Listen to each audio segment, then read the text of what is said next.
Hi, friends. My name is host Eric. I'm the host of Talking with Famous People. I'm going to talk today about cognitive functions, particularly about knowing and deliberating, somewhat about the kinds of action that there are, including interface. But the reason I'm doing this is because I'm watching a video, or was watching a video here on Veritasium, which is a very big YouTube channel, 19 million subs. It's called The Most Dangerous Cognitive Bias. This is a uh, sciencey channel, I guess you'd say. There's a lot of videos on ideas and stuff. But like every person who doesn't understand cognitive functions, they're crippled in their analysis because they don't understand what knowing means or what determining means. So this video, The Most Dangerous Cognitive Bias, says that the most dangerous cognitive bias is overconfidence. And there are various studies to show that people rate their like on test questions. They give some people a test, and then they asked afterwards how confident they were about their answers to each of the questions. And it turned out that people will have, say, it reported 90% confidence about their answer, but only 75% correct. So there's a 15% cognitive bias in favor of confidence, even when it's unfounded. Well, to understand what's going on here, though, correctly, we have to think about it through cognitive functions. So there are two kinds of people: action deliberators or deliberator actors, and interface knowledge or knower interfacers. So if you've got NI, introverted intuition, and knowledge function in your first or second slot, then you're going to be engaging with the world through this frame of reference that says, I'm dealing with dynamic systems that are immediately responsive to changes and to which I have to be aware of those responses and adjust accordingly. That's a dynamic system. Whereas if you're an action deliberator, you're engaged in a turn-based system. So this video, for example, is an example of action deliberation. I watched this video, I thought about it, I'm making this video, and nothing's going to change until I'm done, right? The point of their video is not going to change. It's already published and it's going to stay that way forever. And the correct understanding of cognitive functions isn't going to change. So that affords me the opportunity to simply complete my action, put it out there, and then I'll get response from the comments. And no doubt I'll get some response from defensive knowing types that say, they challenge what I'm saying because they feel as though it invalidates their knowledge. The fact is, we all know because we all have a knowledge function in our conscious stack, and sometimes what we know is wrong because our intuition can be wrong and our experience can mislead us. Past results are no guarantee of future outcomes, right? But your cognitive configuration, your function configuration, is going to determine a great deal your relationship with knowledge.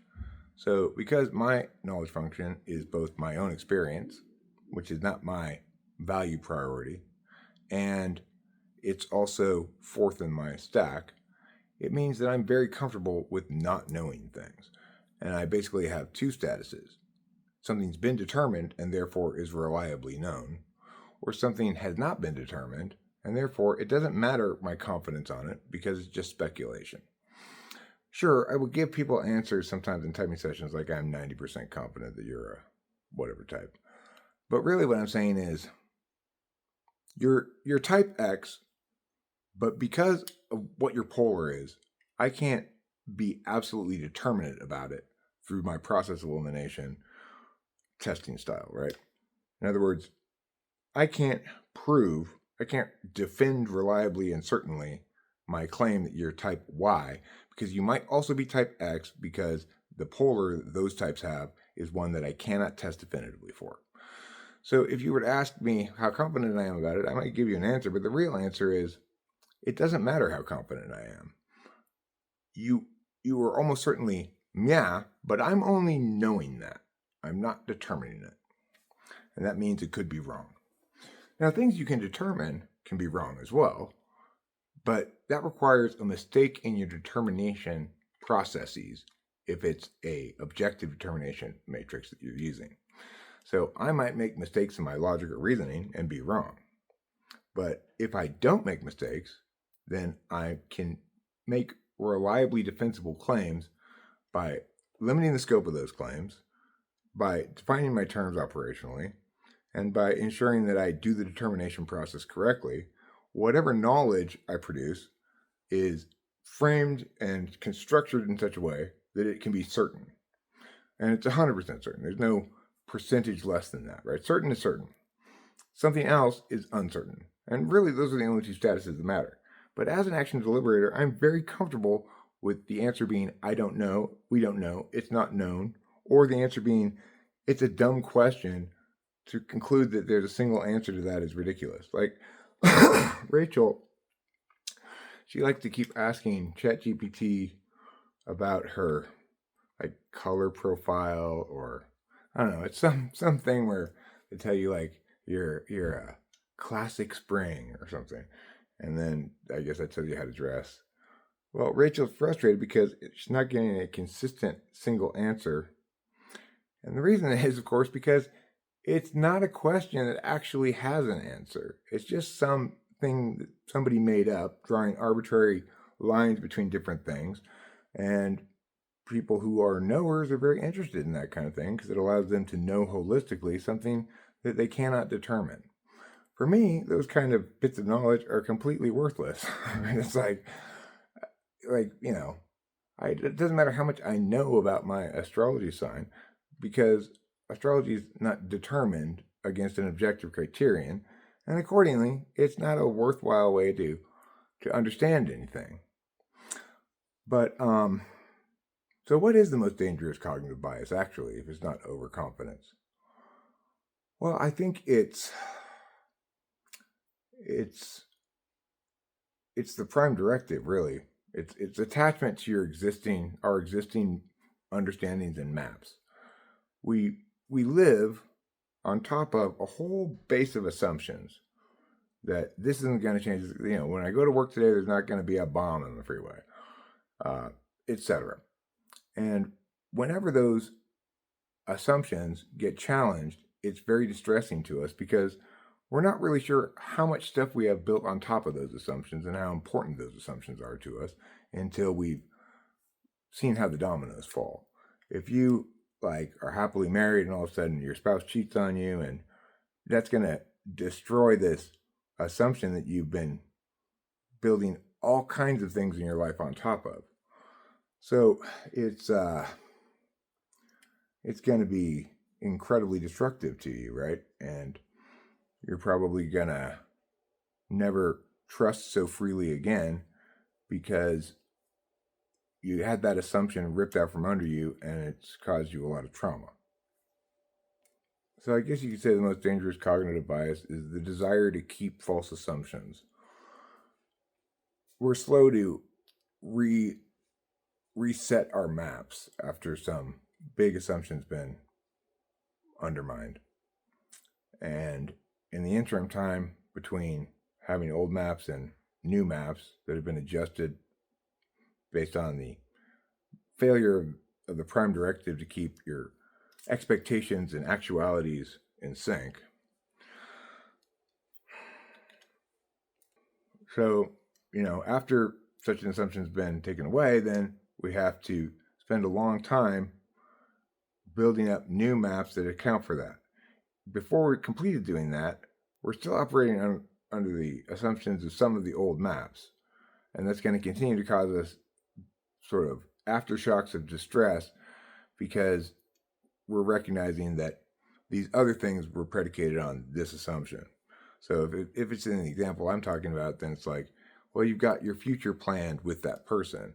And so you've got all these ideas of what's going to be and what has been and what you can count on and what you can't count on and stuff. That's all having to be rebuilt. So I think the best thing to say about the most dangerous cognitive bias is simply that we're reliant epistemically on knowing things that aren't really known. that aren't necessarily true, right? We need to live in a way that allows us to take a lot of stuff for granted. If there could be myriad possible things wrong with me health-wise, but I have to operate under the assumption that I'm fine and healthy until something alarming occurs that I can feel physically, right? I need to make plans for later. I can't operate under the assumption that I'm going to die of some unknown illness between now and then. And you have to pick one assumption or the other. If you're fixated on how you might be sick all the time, then that's what your attention's on, and that's where your effort is going to getting diagnosed and so forth. And your effort is not, and your attention is not on planning for your long-term well-being because you're assuming you're going to be healthy, right? So there are myriad examples of these kinds of assumptions that are critical to our ontological well-being. And so it's understandable that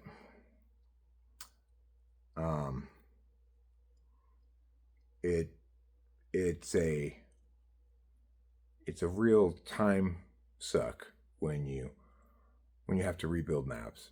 And it's understandable why humans are so averse to having their maps disrupted or proved wrong or whatever. Like, people don't like to be corrected because I'm telling them your map is wrong. Your map and realities don't align. And that is essentially saying, I'm going to trigger your distress signal that's implicit to being human. The more you're a knower interfacer type, or interfacer knower, or perhaps, say, an FI tool person, then the more attached you are to existing narratives,